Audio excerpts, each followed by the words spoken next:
عالمی ادارہ صحت نے پیر کے روز کہا کہ اومیکرون کورونا وائرس کی شکل بین الاقوامی سطح پر پھیلنے کا امکان ہے، جس سے انفیکشن میں اضافے کا بہت زیادہ عالمی خطرہ پیدا ہو سکتا ہے، جس کے کچھ علاقوں میں شدید نتائج ہو سکتے ہیں۔ اقوام متحدہ کے ادارے نے اپنے 194 رکن ممالک پر زور دیا کہ وہ اعلیٰ ترجیحی گروپوں کے ٹیکوں کی ویکسینیشن میں تیزی لائیں اور کیسوں کی تعداد میں اضافے کی توقع میں ضروری خدمات کو برقرار رکھنے کے لیے تخفیف کے منصوبوں کو یقینی بنائیں۔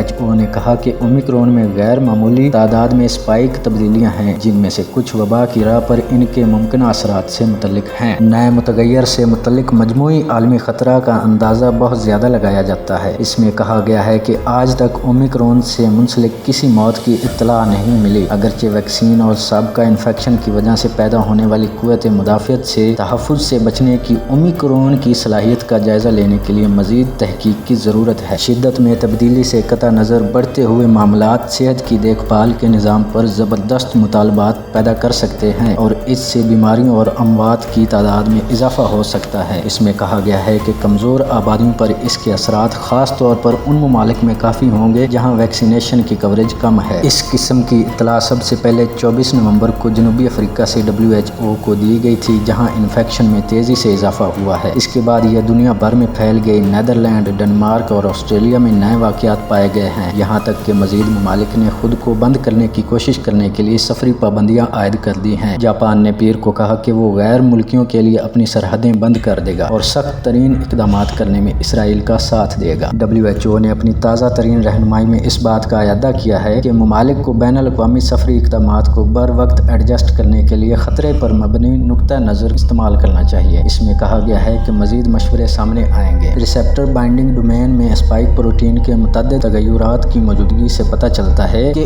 اومیکرون میں اینٹی باڈی ثالثی تحفظ سے مدافعتی فرار کا زیادہ امکان ہو سکتا ہے، تاہم خلیات کی ثالثی سے قوت مدافعت سے بچنے کی صلاحیت کا اندازہ لگانا زیادہ مشکل ہے۔ اس میں کہا گیا ہے مجموعی طور پر اومیکرون کے مدافعتی فرار کی صلاحیت کی شدت میں کافی غیر یقینی صورتحال ہے۔ آنے والے ہفتوں میں مزید اعداد و شمار متوقع ہیں۔ اس میں مزید کہا گیا ہے کہ ٹیکہ لگوانے والے افراد میں کووڈ-19 کیسز اور انفیکشن متوقع ہیں، اگرچہ یہ ایک چھوٹے اور متوقع تناسب میں ہے۔